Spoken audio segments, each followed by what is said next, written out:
What's going on, everybody? LK here, back at it again with another video, and today some more Dragon Ball. So for the past 4 or 5 days I've been playing Guilty Gear Strive, the very well named, probably a mistake, I don't know, CBT, closed beta test.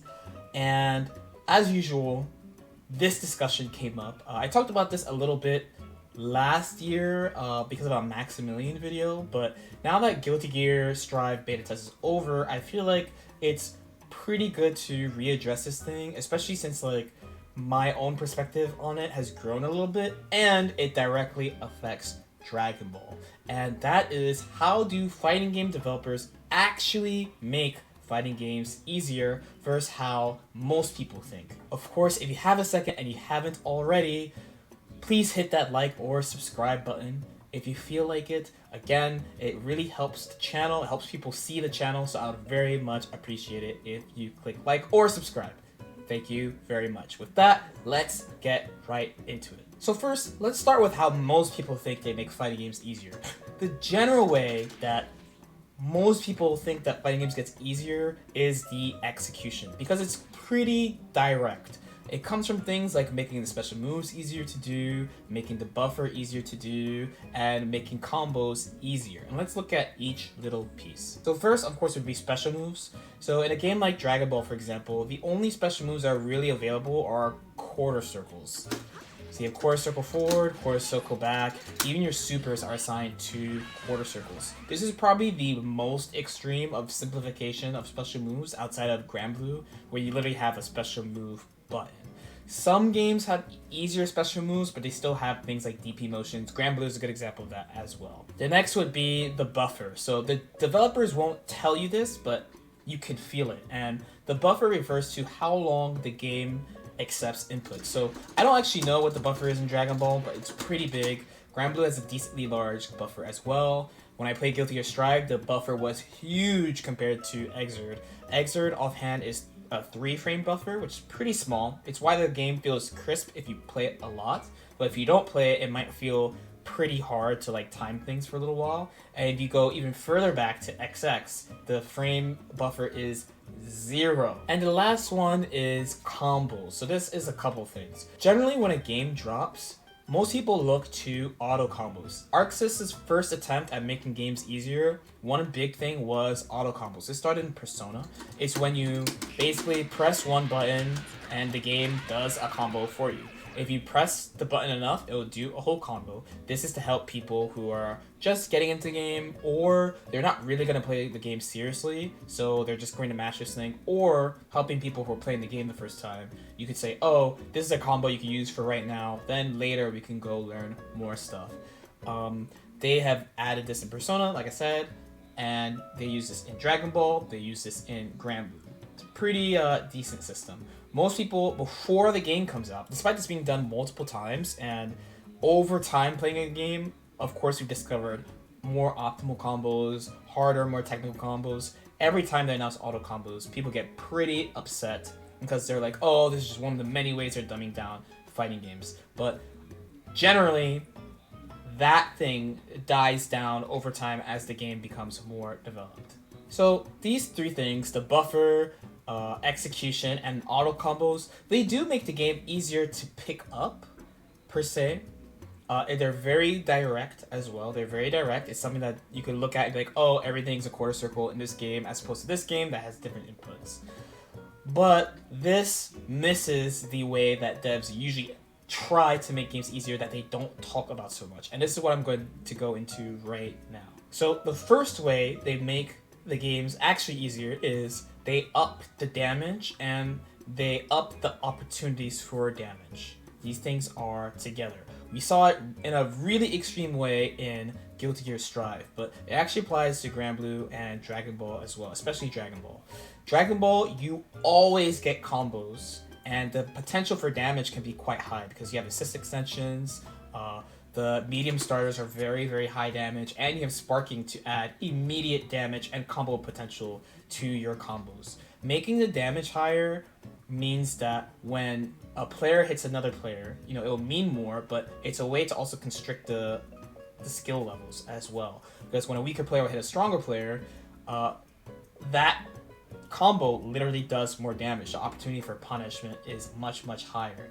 In some older games, and this applies to Exit as well, there are much fewer opportunities for combos. Hit confirming is harder.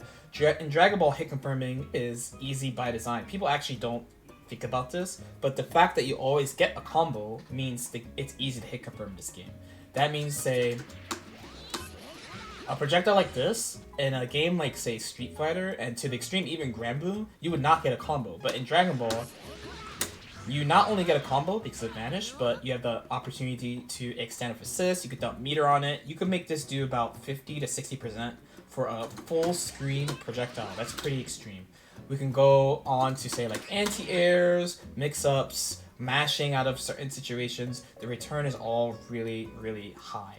So when you don't have the opportunity to hit confirm off a lot of hits, that means you have to get a meaningful hit, which implies that you need some type of offensive or neutral structure that gives you the opportunity for that big combo. It's not easy to get to that point in the game. It's much more straightforward to make everything combo, which makes the skill levels closer. So the next point I want to talk about is jumping and anti-airs. And this next way that devs tend to make fighting games easier is they make the anti-airs bad or weak in general, and they make jumping stronger. There's two main ways they make jumping stronger. One is that they just make the anti-airs bad, like I said, but the other way is that they make it so that you could block ground normals in the air. It's a pretty important one. Of course, Dragon Ball has both. So Dragon Ball anti-airs are overall pretty weak by character. So every character generally has like an assigned move, 2H, right? Airborne 2Hs are generally weaker than ground 2Hs because of special cancel options. The strongest anti-airs in the game are usually assists, which have really specific times you have to use them, and they have cooldowns. That's a pretty big point. And on top of that, you can block ground normals in the air. All these things combined make jumping very, very strong. On top of that, you have a lot of air options and air maneuverability, and you have things like Super Dash to change your timing. Of course, for a new player, jumping is pretty straightforward. If you talk about Street Fighter, for example, one of the first lessons you would learn in Street Fighter is to try to not jump because you're going to die. You don't want to jump. Even though jumping seems strong and you get a combo off it, you get offense off it, it's quite risky and players are good at hitting it. But in games like this, so Dragon Ball and Strive is kind of like this right now. In Strive, the anti-airs are kind of weak overall. This means that jumping in is strong. Jumping is easy for new players. Using the air movement is easy for new players. It's harder to anti-air. Anti-air is a skill that you have to train over time. Depending on the character, you might have to choose between multiple anti-airs. It gets kind of confusing, so usually they go this route. They've done this a couple of games. Strive is the most recent one. They've done this in Dragon Ball, and they did it in Persona 4 Ultimax. They nerfed all the anti-airs pretty much, and then they buffed a lot of the jump-ins. So this brings me to my third point. These two are kind of connected, but I feel like this one is different enough that it deserves its own point. The devs tend to like making bad movements okay, and there's a couple of ways they do this. So one is actually being able to dash block is a big one. Being able to dash block without resources gives a player an opportunity to encroach on space that they haven't earned without punishment. So this is why people were so worried about faultless defense break not being an issue in Strive, that you could just dash break, because in Guilty Gear, when you dash and stop, you can be hit out of that. You have to use faultless defense, which costs meters, so you have to use your meter well for it. In Dragon Ball, you can dash and block instantly.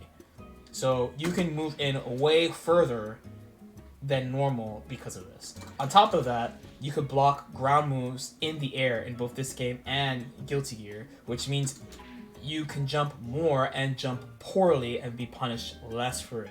Usually, the opposing player needs to build some type of offense around touching you in the air with some move and then creating a follow-up situation that gives you offense, as opposed to outright hitting you. Anti-air in Guilty Gear is quite a skill, depending on your character, of course. There's between 6p anti-air and maybe 2h anti-air and air throw and other character-specific tools. You have to identify when to do things, when to pick certain things in what context. By making it so that you can block ground moves in the air, they kind of remove all of that and then force you into like a specific structure to create mix-ups. So this leads us to another part, specifically in Dragon Ball. So if you take that part of like bad movement is okay in the game, or it's really hard to punish in the game, you take us to situations like the very common, I love using this as an example because this is Dragon Ball in a nutshell. This example is when someone is jumping above you with an assist like this. Because they have so many options, it's really easy to do, it's very hard to stop, and you don't necessarily get a large return for stopping them. When someone jumps over you, they can fall with a button, fall with a key blast, fall with super dash, which is a different timing than just falling if you even tried to anti-air, and they could call an assist. These are all really strong options. It's definitely in favor of the person who's jumping, and it's really, really hard to stop. Generally, the best way to deal with this is to not be in that situation at all and approach from another angle, or build some type of really strong anti-jump situation, like, say, super dash into an assist. Super dash into, like, Gotenks, super dash DP, something like that. Okay, so hopefully that makes sense. These things I talked about, Arxis has done a lot in their recent games. I know people always get sad about like, oh, combos seem to be this way or auto combos LOL, but usually over time, people figure out more optimal combos. People find like cool mix-ups or cool uses to weigh the system. That thing is pretty common. These three things I talked about are generally not so talked about or complained about by people, but they do in almost every game recently, and it actually makes the game easier for new people, and in my opinion, it could be a little obnoxious like to play against. It's partly why I try to pick the stuff that I pick in these games, because I just noticed this trend of like air movement being stronger, jumping being stronger, and harder to stop at the same time, and the damage being higher and higher and higher. Strive seems to be like one of the extremes of this right now. Again, it's one of the reasons why I decided to pick Mei, is because she had a really easy way to address people jumping. She has the vertical dolphin. If you have any questions, definitely leave it in the comment section. Like and subscribe if you feel like it, and I'll see you next time. Peace out.